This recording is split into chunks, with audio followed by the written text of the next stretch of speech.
skim subsidi minyak masak.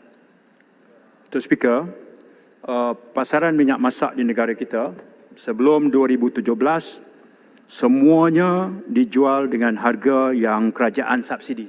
Semua sekali.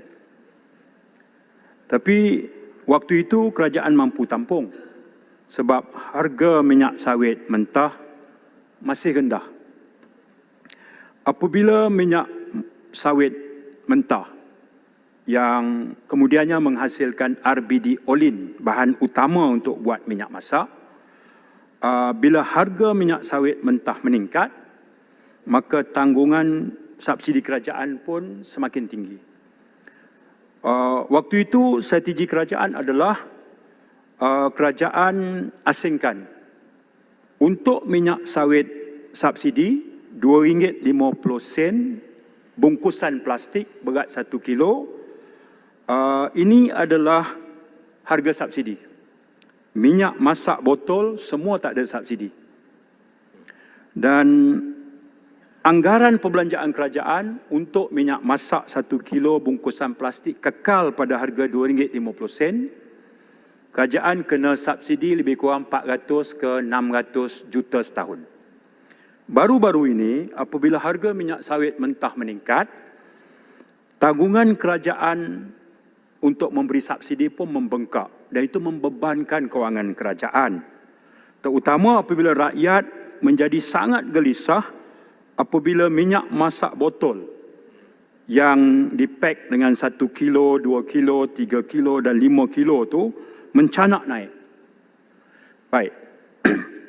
Apakah ikhtiar kerajaan supaya di satu sisi rakyat tak boleh terbeban dengan kenaikan harga, pada masa yang sama nak kena seimbangkan dengan keupayaan dana kerajaan.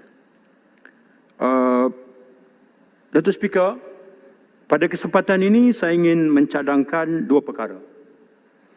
Pertama, negara kita mengeluarkan minyak sawit mentah. Penggunaan dalam negeri sebenarnya cuma 10% saja daripada jumlah pengeluaran minyak sawit mentah.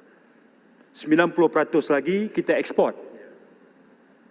Jadi pengusaha minyak sawit mentah ni untung sebab harga minyak sawit mentah sekarang ni tinggi, sangat tinggi.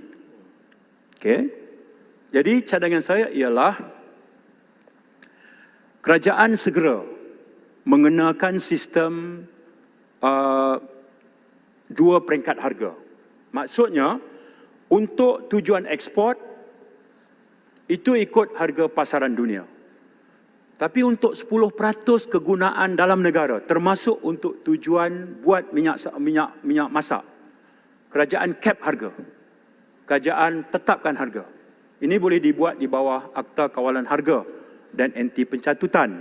Benar, pengusaha sawit yang menghasilkan minyak sawit mentah, dia tanggung rugi sikitlah.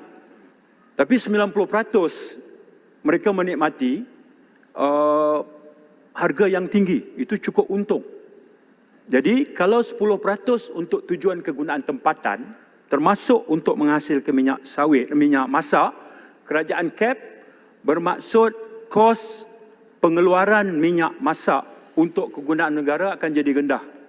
Sebab minyak sawit mentah menghasilkan RBD olin, bahan utama minyak masak.